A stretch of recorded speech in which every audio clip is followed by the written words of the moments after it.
รองนายกรัฐมนตรีและรัฐมนตรีว่าการกระทรวงการอุดมศึกษา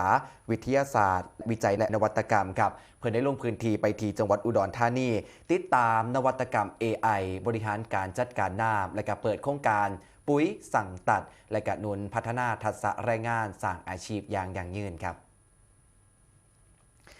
ศาสตราจารย์ดร.ยศชนันท์วงศ์สวัสดิ์ครับรองนายกรัฐมนตรีและรัฐมนตรีว่าการกระทรวงการอุดมศึกษา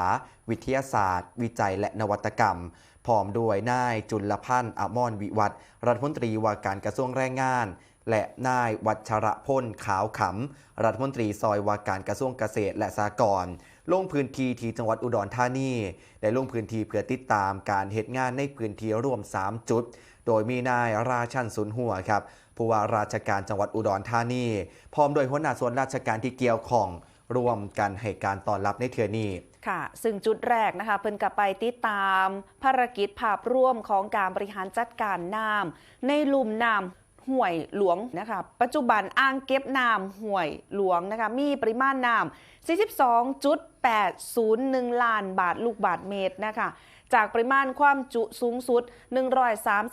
135.567 ล้านลูกบาศก์เมตรสถานการณ์ฝนมีบ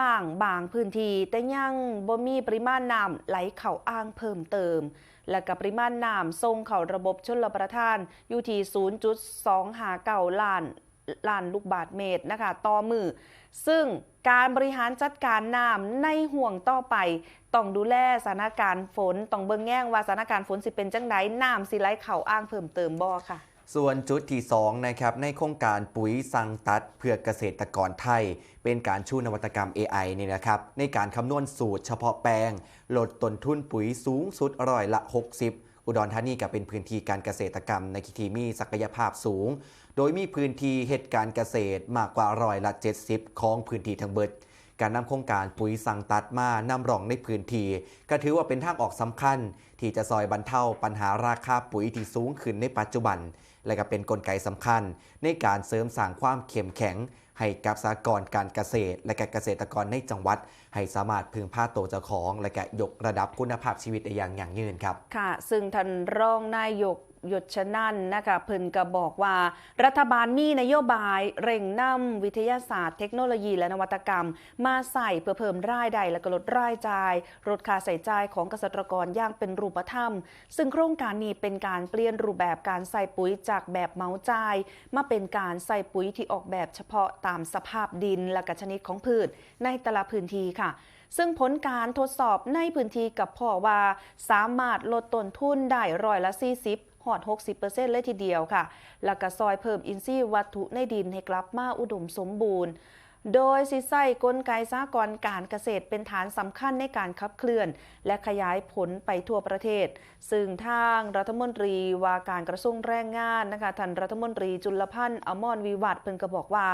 การใส่ปุ๋ยสั่งตัดสิซอยยกระดับทักษะแรงงานภาคเกษตรกรรมก็คือการอัพสกิลนั่นเองค่ะให้สามารถผสมปุ๋ยอินทรีย์เคมีใส่เองได้ในไหหน้าของเจ้าของ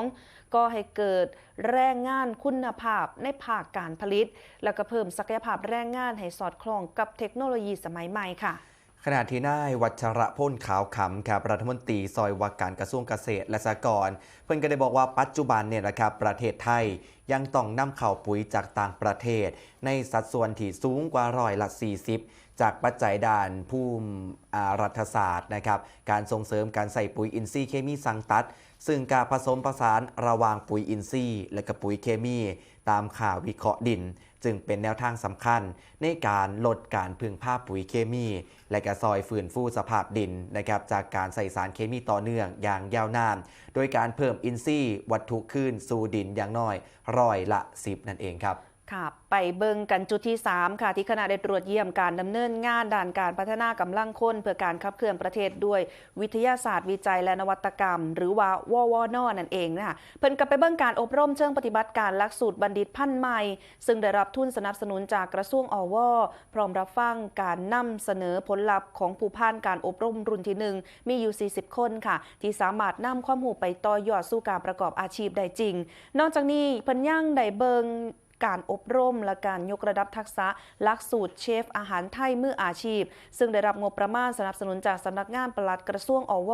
เพื่อพัฒนาทักษะด้านอาหารและบริการรองรับการเติบโตของภาคการท่องเที่ยวและอุตสาหกรรมบริการจุดนี้ทั้งคณะก็ได้เบิ่งนิทรรศการค่ะมีการแสดงผลงานของการฝึกอบรมอาชีพหลากหลายสาขาว่าสิเป็นหลักสูตรผู้ซอยพยาบาลและกะผู้ดูแลผู้สูงอายุหลักสูตรอบรมภาษาเกาหลีโดยกรมการจัดหางานหลักสูตรจักสารไม้ไผ่